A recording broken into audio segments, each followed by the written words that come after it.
You are watching the Jennylyn Show, and I'm Jennylyn, your host. And tonight, I am bringing you the Bay Area's best matchmaker, Amy Andersen of Linx. And I am so happy to share what she's doing here in the Bay Area with you, because if you're someone who needs this type of service, you would know where to find her. Amy, thank you so much for taking the time. Thank you for having me here. It's a pleasure to meet you and be here. So why did you choose to become a matchmaker? Well, for me, I've always loved setting people up. I've derived a lot of pleasure from doing that. And when I was initially living in Palo Alto, back in around 2000 timeframe, that's where I saw a really unique kind of trend. I was meeting a lot of eligible men, just with my networking and socializing and so forth. And I was really amazed that a lot of these men were really complaining about the social scene in Silicon Valley, trying to find some nice matches. And I saw something up in San Francisco with a lot of my female friends as well. Great women, career-minded, great educations, but could not find a good match. So that was kind of the idea I had. And it was really based on kind of supply and demand and recognizing being an entrepreneur, there's an opportunity in front of me, and I had to do that. Well, I'm glad you did it. Definitely. It's been amazing. I have done a couple shows on internet dating. Oh, really? And what I gather from them is that's something I would never do. And it takes a lot of courage to do this, and it sounds like a job. Definitely. And even though there's so many of these sites, people are still complaining that the Valley has too many nerds, and there's so many beautiful women that can't find men. Yes. How is your site different from these? So my site is actually just an informational-based website. So there's a lot of great, rich content on there that really provides kind of background to the company, kind of operations for how I put together introductions and a really extensive background of everything pertaining to Linx. Yes. But a really unique hallmark for what Linx is that this is offline. So it really is unique for any individuals who've done online dating, because I'm the matchmaker. So I'm the one I'm the algorithm for them figuring out the matches versus a computer. So I take so much pride in getting to know each and every prospect. I personally sit down with every client of mine. It's a very laborious, very personalized process that really differentiates itself from anything such as Match.com, eHarmony, or now there's so many of the dating apps that everybody's using. So completely different. It's not a lot of technology is involved with my business. It's very, very personalized that way. Well, while you're speaking, 100 questions are floating through my head. Like, okay, it's only one of you. How many people can you help at a time if you have to get to know all these people to match them up? So I'm really selective in who I bring on, especially at this stage in running my business. I've been doing this now about 13 years.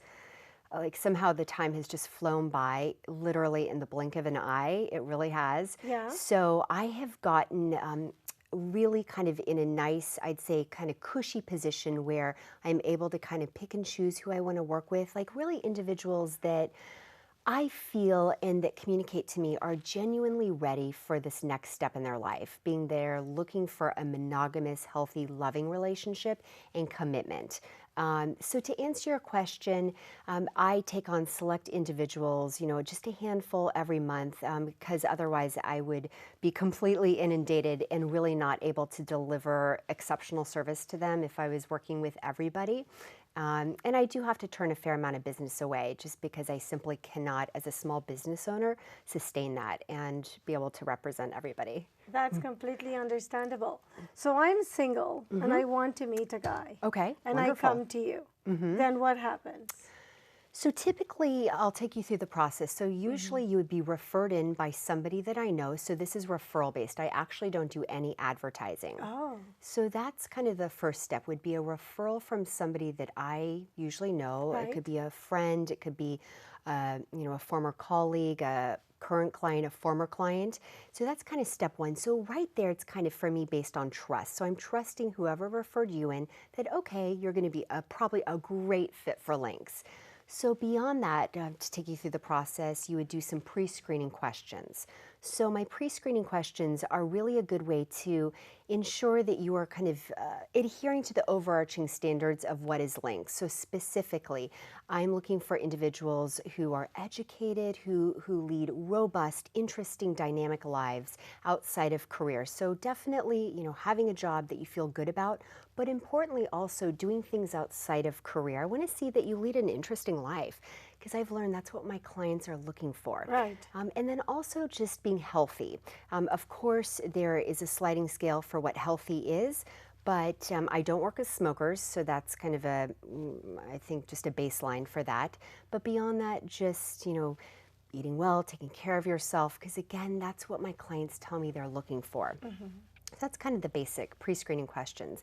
And then beyond that, if I feel that there's some synergies there, I would invite you to sit down with me and we'd get to know each other. And this is way before we even discuss membership. So it's really what I would consider in the preliminary stages, like a little baby meet and greet. Right. Because you might realize you're looking for a much larger company, or maybe you're looking for a company that has matchmakers in multiple cities because perhaps you're traveling for work, and so that would be more desirable for you. But if you realize you're looking for a really niche, unique business in the heart of Silicon Valley, this might be the right answer for you.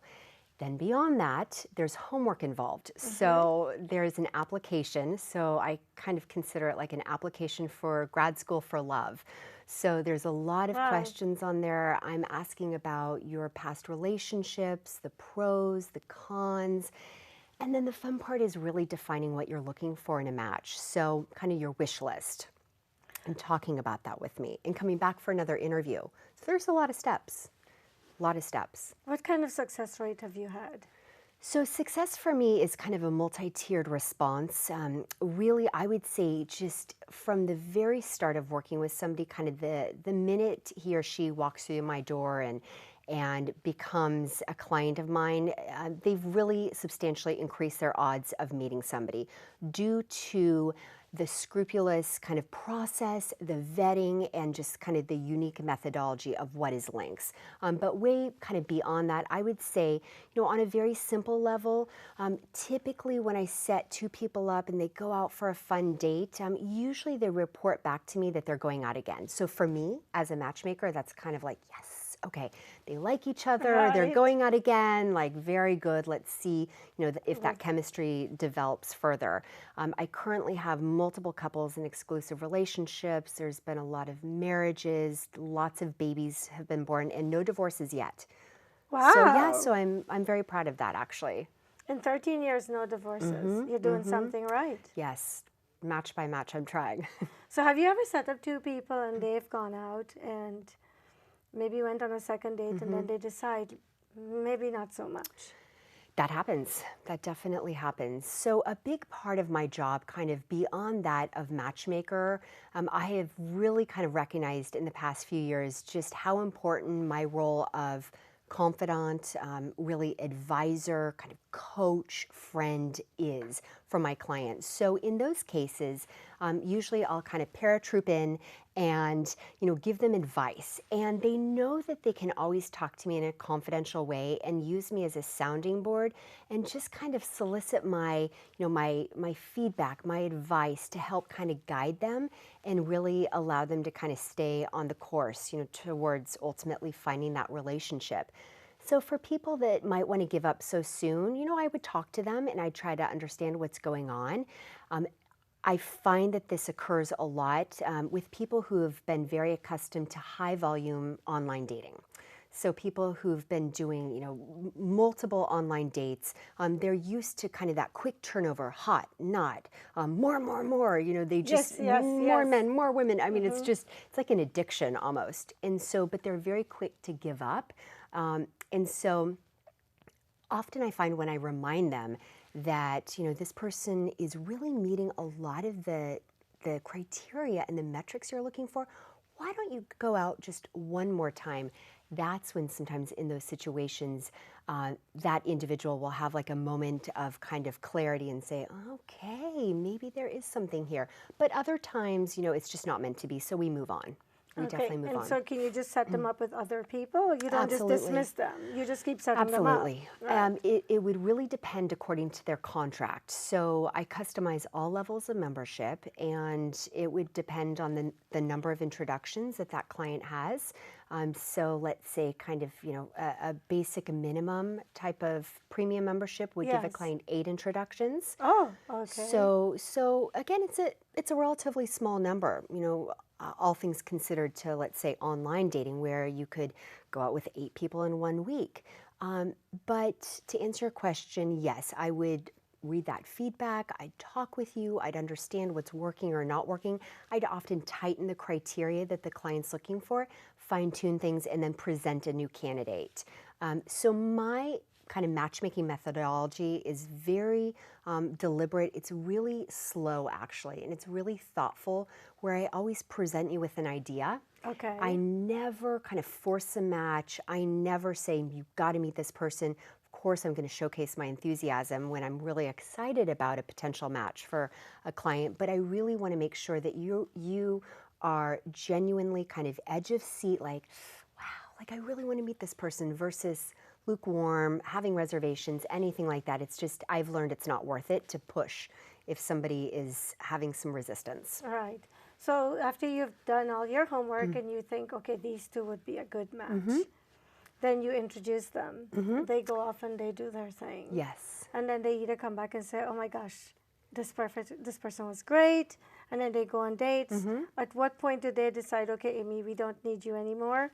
Because I know a lot of people who've done internet dating and they've been doing it for years and years and years, and I say, you can't find somebody in all these years. And I have been told by some people that for them, it's like a menu card. And they just don't want to eat chicken all the time. I've been told this. Yeah, I want a steak. I want a drumstick. I want fish. So with your situation, it doesn't allow this. Right. There are those also that are gold diggers. I think they're male and female gold diggers. Definitely. It goes both if you ways. spot this in someone, what do? I move on. You tell them you're not taking them? Yeah, no, definitely. And that's a large reason why I'm doing the kind of mini meet and greets in the preliminary stages way before we go down kind of the matchmaking membership route, just because I really want to make sure somebody is in this for the right reasons. I have learned that is what my clients are looking for. I mean, that's just very important. And on that note, women have skin in the game. So they are contributing financially to participate in Linx, which is very important, and that's what these men in Silicon Valley are looking for as well. They want an equal player. They want somebody who sees eye to eye with them, who has worked hard just like he's worked hard, but so he also knows that she's with him for the right reasons. That's really important. So gone are the good old days where a man who's making a lot of money is just looking for a nice, cushy woman to stay home and have kids and keep the house nice. That's over. You know what? It's kind of a little bit over, I think. Really? Yeah, at least in this area where we are. And I think that is very indicative of this region, I think. Now, if I were operating this business elsewhere, in the United States or internationally, it would be a very different ballgame. Yes. But here, so many of these men are looking for, let me digress. A lot of these people are looking for kind of a sprinkling of tradition. So there is definitely that where, she wants to have kids and raise the kids and maybe be at home for a little while, but also he has a really modern outlook too. So he's looking for a woman to challenge him intellectually. And that's what a lot of these men tell me. So by, I'd say a lot of standards, they really are looking for this equal. Which is refreshing, which is wonderful. I mean, it's a very kind of progressive 2016 approach to dating, which I love. It's when so many men keep telling me this, it really is just kind of like this, universal message that I'm hearing. But that's not to say there's not wonderful elements of traditional. It's more kind of a flexible schedule, I would say, when they become married and with kids. A lot of guys, frankly, tell me they want to stay at home with the kids and she can work. Guys? They want to be Mr. Mom. I know a few Mr. Moms. Yeah, I mean, I'm like, okay, if it works for you, admirable. if it works for you. Yeah, because you always grow up feeling or hearing or seeing women in that role. Because apparently women are more nurturing. Right. And we bear kids, and so we Right. have that We do the maternal work. thing. Yeah. But it's nice that men are wanting to do this. So here's what I find confusing. In the Silicon Valley especially, living here is such a rat race. Even if you make a ton of money, and money is not the issue, time is Right. an issue. Yes. How does a marriage that with both people who are professionals, how do these marriages work based on your experience as a matchmaker? People outsource. I mean, I think they're both working a lot, but they're also really smart with time management. Yes. They are outsourcing a lot of different things. So down to, I just had a couple tell me they've hired a chef, just somebody to come in. Certainly this person's not living with them, but just outsourcing dinners, something that requires a fair amount of time. If you're, adding the time it takes to figure out the grocery list, physically go to the grocery store, stand in line, buy the groceries, come back, cook, clean the veggies, all that stuff, you're looking at maybe 2+ hours. So this couple said, we're going to be really smart with our time and have kind of the maximum time together as a couple in the family unit and outsource a lot of things. So, fitness training, they're outsourcing the cooking for, dinners so they can be together as a family as well and spend that quality time together. So that's kind of what I'm seeing as well. Certainly there's a cost to that, right? Right. But at the same time, you are really saving that time so you can spend that quality, those quality moments together. So what is a premium membership cost? And do you have a special price for women, or is it the same price for women? These are questions people want me to ask you. Definitely. So there's 2 tiers of membership.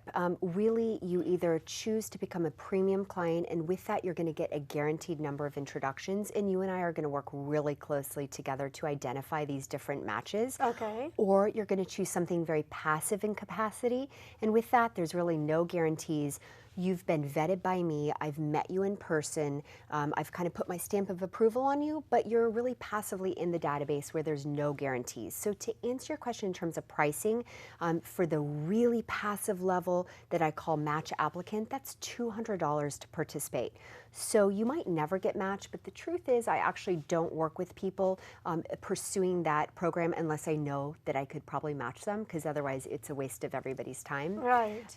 So that's a very modest amount. And that works for a lot of people who just can't stomach the idea, or maybe they're not even in a position or in need of getting a guaranteed number of matches, which starts at $25,000. Okay. So 25,000 guarantees you a partner.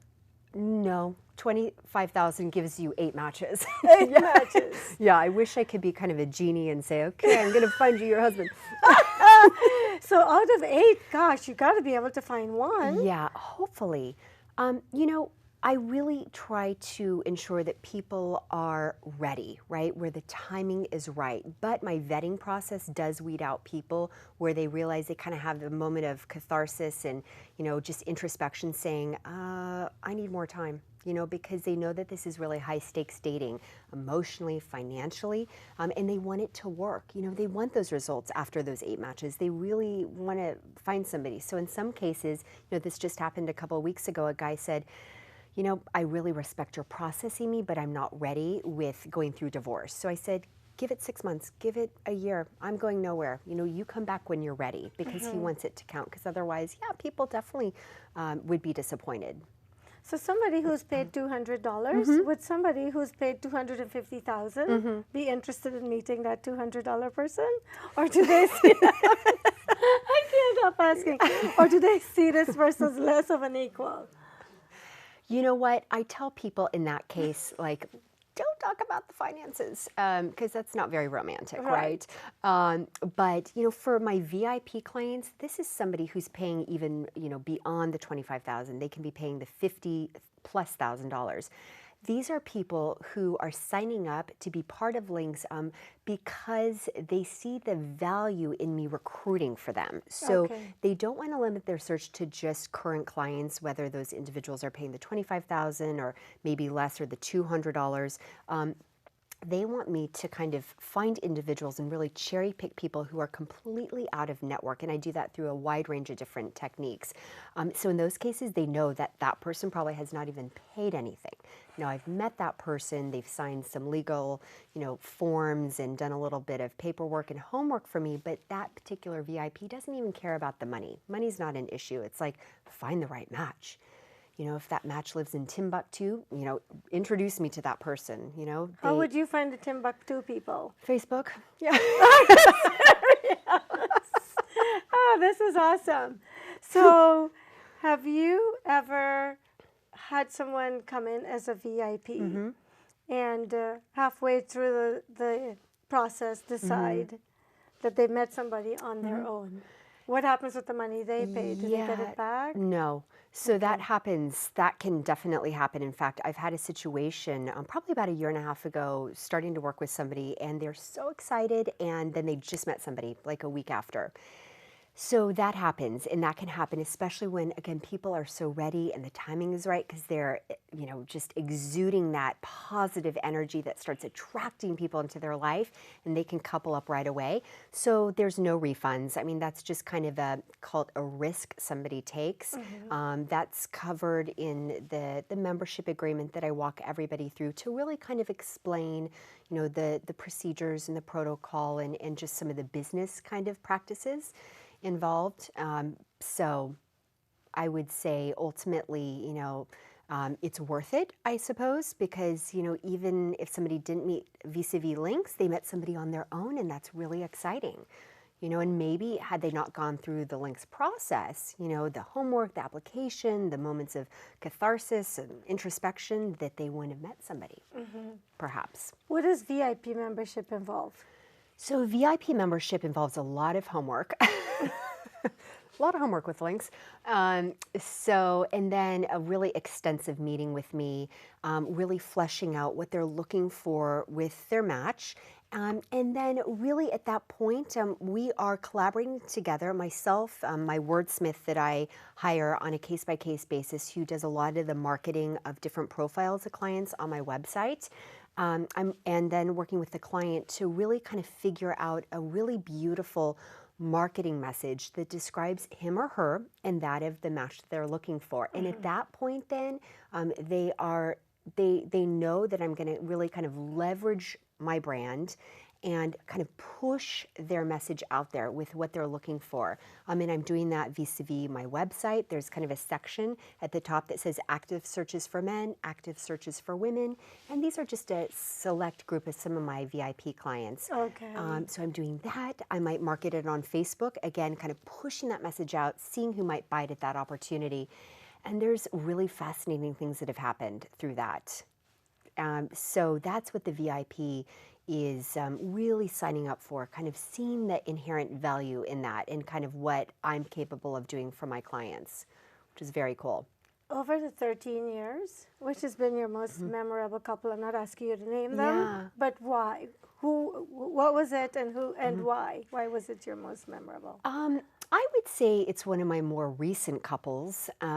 So I started working with a very high-profile VIP gentleman in Los Angeles. Started working with him last July or so, July of 2015.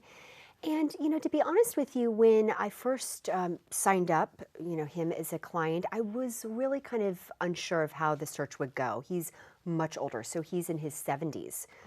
Yeah, and so I didn't really know. I've worked with, significantly older individuals in the, call it 65 plus category, but he was in his own category, especially that coupled with his high profile nature, very identifiable on the internet, has done really interesting things in his life.